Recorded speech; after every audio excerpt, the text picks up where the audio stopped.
సాయిరామ్.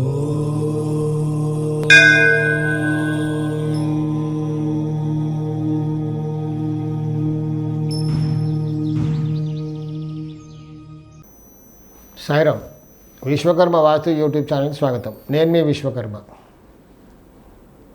ఉత్తర వాయువ్యంలో మెట్లు కట్టుకున్నాం, అంటే ఉత్తర కాంపౌండ్కి ఆనుకోకుండా వాయువ్యంలో కాస్త స్థలం వదిలిపెట్టి కట్టుకున్నాం. శాస్త్ర ప్రకారంగా కట్టుకున్నామండి.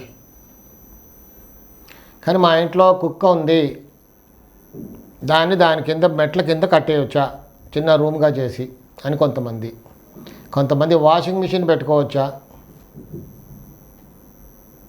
లేదా అక్కడ ఒక బ్యాటరీ యూపీఎస్ అలాంటిది పెట్టుకోవచ్చా, లేదా కొంతమంది గ్యాస్ సిలిండర్స్ పెట్టుకోవచ్చా అక్కడ చిన్న రూమ్లో కట్టుకొని మెట్ల కింద ఆ స్లోప్ కింద. కొంతమంది ఏకంగా టాయిలెటే కట్టేస్తుంటారు. ఇలా కట్టుకోవచ్చా అని చాలామంది అడుగుతూ ఉంటారు. కొంతమంది ఇళ్ళల్లో కుక్కలు ఉంటాయి. సో గేటు ఉత్తరంలో ఉంది కాబట్టి గేటుకి దగ్గరగా ఉంటుంది కాబట్టి ఉత్తర మెట్ల కింద కుక్కలు కట్టేస్తూ ఉంటారు.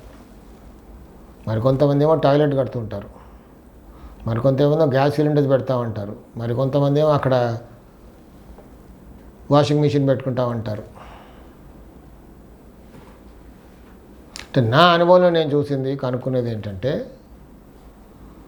ఉత్తర వాయువ్యం దోషం ఇళ్ళల్లో కుక్కలు తప్పకుండా ఉంటాయి. ఉత్తరాయణ దోషం లేకపోతే అసలు కుక్కలే ఉండవు. కుక్క పెంచి ఆ తలంపే రాదు. కుక్క ఉంది వాళ్ళ ఇంట్లో అంటే మనం ఉత్తరాయణలో దోషం ఉంది అని అర్థమైపోద్ది. అలాంటి వాళ్ళ ఇళ్ళలో ఉంటాయి. కొంతమంది ఇళ్ళలో పిల్లులు కనబడుతుంటాయి. ఉత్తర వాయువ్యం నైరుతిలో దోషం ఉంటే తప్పకుండా అక్కడ పిల్లులు ఉంటాయి, కుక్కలు ఉంటాయి, పిల్లులు ఉంటాయి, అన్నీ ఉంటాయి అక్కడ. ఎప్పుడైనా ఉత్తర వాయువ్యం మెట్ల కింద ఎట్టి పరిస్థితుల్లో ఏమీ కట్టుకోకూడదు, అసలు కూడా కట్టకూడదు. కింద ఓపెన్గా ఉండాలి. ఓపెన్గా పెట్టేసి మీరు అక్కడ వాషింగ్ మిషన్ పెట్టుకుంటారో ఇంకేం పెట్టుకుంటారో పెట్టుకోవచ్చు.